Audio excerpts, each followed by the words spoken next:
नमस्कार दोस्तों। आप लोग कैसे हैं? उम्मीद है सब कुछ ठीक ठाक ही होगा।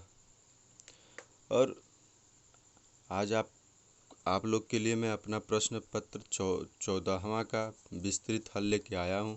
अगर आप लोग को मेरा वीडियो अच्छा लगता है तो ज़रूर लाइक करें और इस वीडियो को अधिक लोगों तक पहुंचाने के लिए अपने फेसबुक पे, इंस्टाग्राम पे, टेलीग्राम पे, व्हाट्सएप पे शेयर करें और चैनल को ज़्यादा से ज़्यादा सब्सक्राइब करें।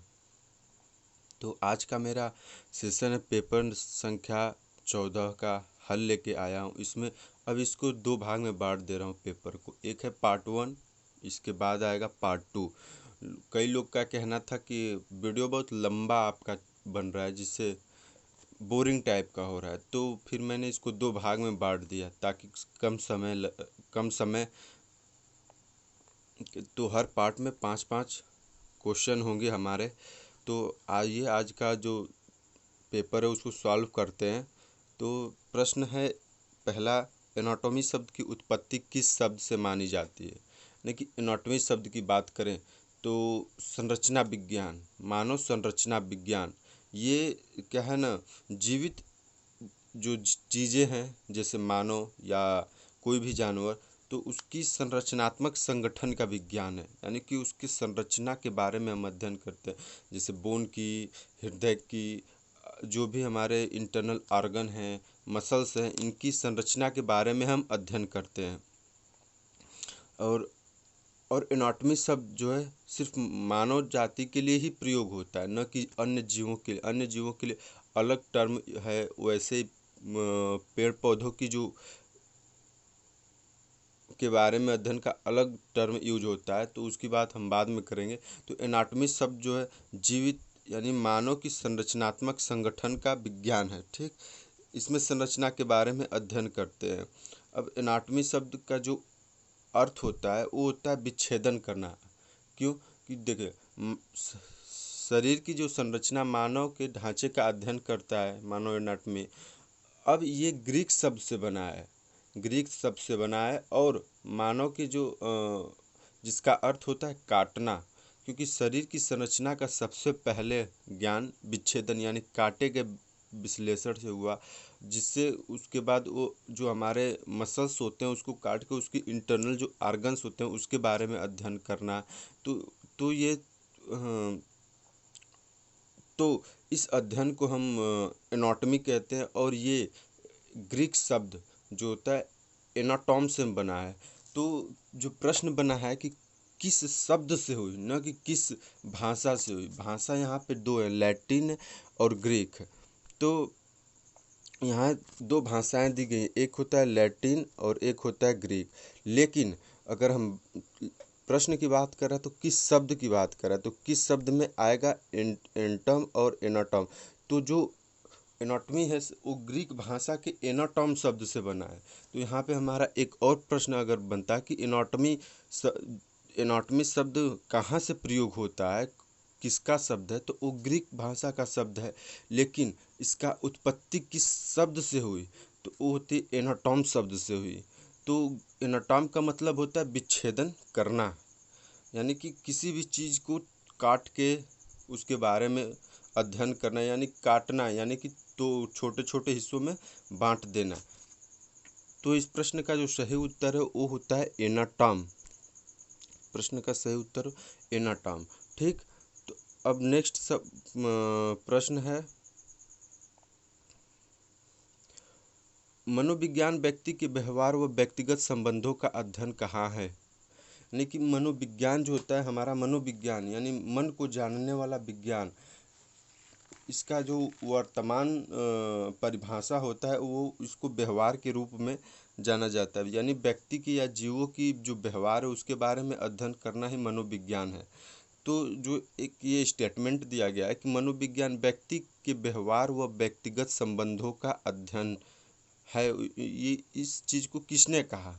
तो हम अगर ऑप्शन ए क्रो व क्रो की बात करें तो इनका जो स्टेटमेंट था, इन्होंने कहा कि मनोविज्ञान व्यक्ति के व्यवहार तथा व्यक्तिगत संबंधों का अध्ययन, यानी कि इस प्रश्न का सही उत्तर है option A crow and crow. तो हर देखिए, जो जितने भी मनोवैज्ञानिक हुए वो अपने रिसर्च, अपने अध्ययन के आधार पे अपनी अपनी स्टेटमेंट दिए, जिसमें से क्रो एंड क्रो का ये स्टेटमेंट था कि मनोविज्ञान व्यक्ति के व्यवहार और व्यक्तिगत संबंधों का अध्ययन कहा। तो वहीं रोस्ट ने कहा था कि मनोविज्ञान जो होता है मानसिक रूप में व्यवहार का स्पष्टीकरण तथा उल्लेख है। और वुडवर्थ जो थे, उन्होंने बताया कि मनोविज्ञान जो है व्यक्ति की व्यक्तिगत क्रियाओं व उसके व्यवहार के अनुसार उससे संबंध रहते हैं, यानी कि व्यक्ति की जो व्यक्तिगत क्रियाएं होती हैं तो उसका वहाँ के वातावरण के साथ उसका संबंध होता है। और मैकडूगल जो थे, उन्होंने कहा था कि मनोविज्ञान जो है व्यक्ति की आचरण तथा व्यवहार का यथार्थ विज्ञान है, यानी व्यक्ति के जो आचार और व्यवहार है उसको ही, उस विज्ञान को हम मनोविज्ञान कहते हैं, जिसके अंतर्गत उसका अध्ययन किया जाता है। तो इस प्रश्न का सही उत्तर आपने क्रो एंड क्रो को जाना। अब प्रश्न संख्या 3 है, रोप क्लाइंबिंग में न्यूटन का कौन सा गति का नियम लागू होता है। इस प्रश्न में दो चीज़ें आती, रोप क्लाइंबिंग, तो जब सिर्फ रोप क्लाइंबिंग शब्द का यूज करेगा यानी कि हम रस्सी चढ़ना, तो ये क्रियाएं धीरे धीरे हो रही हैं। लेकिन अगर तेज़ी से रोप क्लाइंबिंग शब्द यूज करता है तो वो अलग टर्म हो जाता है, वो तेज़ी से यानी कि उसमें संवेग आ जाता है। अगर प्रश्न में कहता कि अगर तेज़ी से रोप क्लाइंबिंग हो रही है यानी कि हमारे अंदर मोमेंट हो रहा है, गति हो रहा है और उसमें संवेग लग रहा है, शरीर एक्सेलरेट हो रहा है, ठीक, तो यानी कि वहाँ पे त्वरण का नियम या संवेग का नियम लागू होता, तो वहाँ पे द्वितीय नियम सही होता।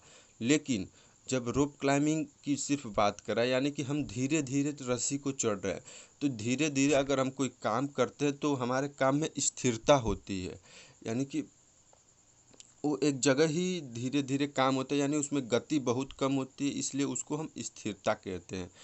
तो जब हमारे रोप क्लाइंबिंग की जो स्थिति है ये स्थिरता दिखाती है, तो ये प्रथम नियम, गति का जो प्रथम नियम है उसको संदर्भित करता है। तो इसलिए रोप क्लाइंबिंग में न्यूटन का जो गति का प्रथम नियम जड़त्व का नियम लगता है। तो इसलिए इस प्रश्न का सही उत्तर ऑप्शन ए प्रथम नियम है। ऑप्शन द्वितीय नियम कि अभी बताया आपको, जब तेजी शब्द यूज करता है तो वहाँ द्वितीय नियम आता है। और तृतीय नियम जो कहता है वो क्रिया प्रतिक्रिया का नियम है, यानी किसी चीज़ पर हम जितना फोर्स अप्लाई करते वो चीज़ें भी हमारे ऊपर उसी वेग से हमारे ऊपर यानी कि ठीक विपरीत दिशा में फोर्स अप्लाई करते। स्थिर जड़त्व का ये भी एक जड़त्व का भाग है, ठीक, जिसको गैलीलियो ने संदर्भित परिभाषित किया था कि जब कोई वस्तु स्थिर है तो स्थिर ही अवस्था में रहना चाहती है, उसको हम स्थिर जड़त्व कहते हैं। यहीं पे जड़त्व का दूसरा भाग भी आता है, गति जड़त्व, गति का जड़त्व, यानी कि जो वस्तु या चीज़ें गतिज अवस्था में है वो गति ही में बना रहता है, उसको हम गतिज जड़त्व कहते हैं। तो इस प्रश्न का जो सही उत्तर है ऑप्शन ए प्रथम नियम।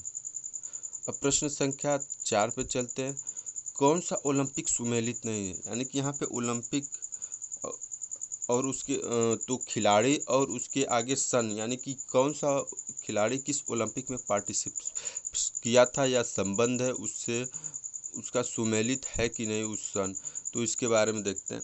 तो ऑप्शन ए मेजर ध्यानचंद 1936, कि मेजर ध्यानचंद को हॉकी का जादूगर कहते हैं और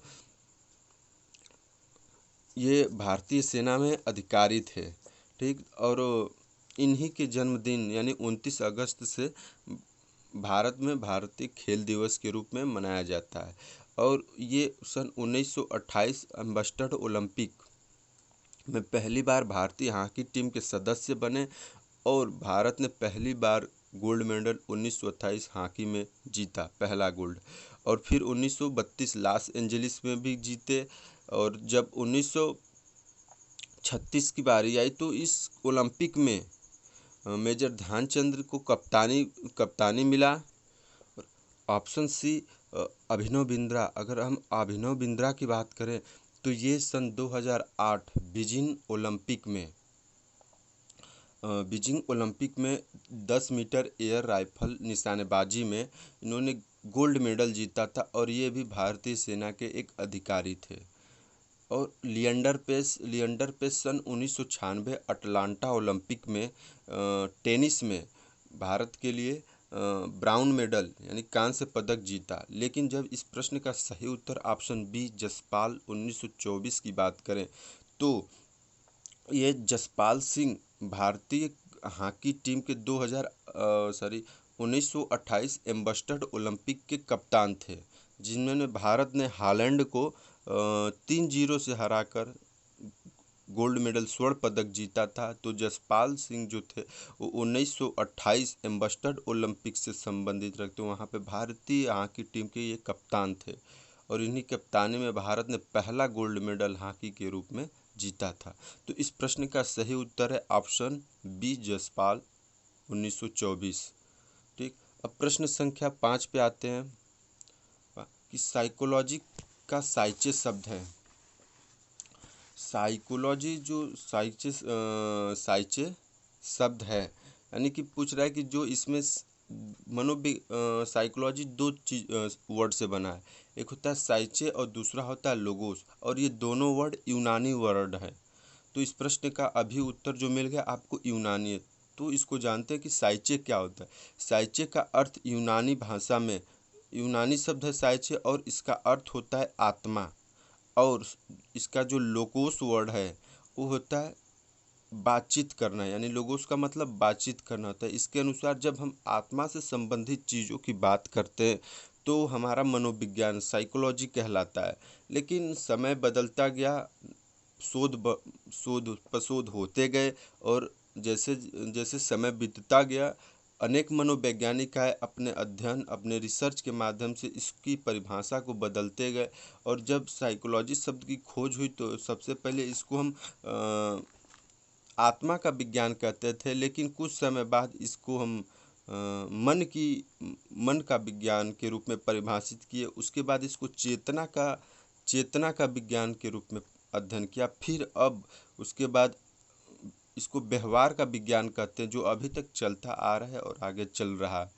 तो इस प्रश्न का सही उत्तर है साइचे शब्द यूनानी शब्द है जिसका अर्थ होता है आत्मा। तो आज के लिए पेपर 14 का पार्ट 1 में सिर्फ पास ही क्वेश्चन है।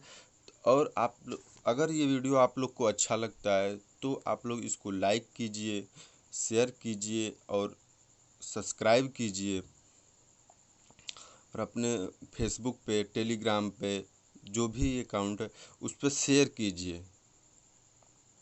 अगर आप लोग को कोई भी वीडियो में या लेक्चर में समस्या होती है तो आप उसको कमेंट बॉक्स में ज़रूर कमेंट करें, और जो भी आप एडवाइस दे सकते हैं वो एडवाइस दीजिए ताकि हम आपको समझें और एक बेहतर प्लेटफॉर्म का निर्माण करें।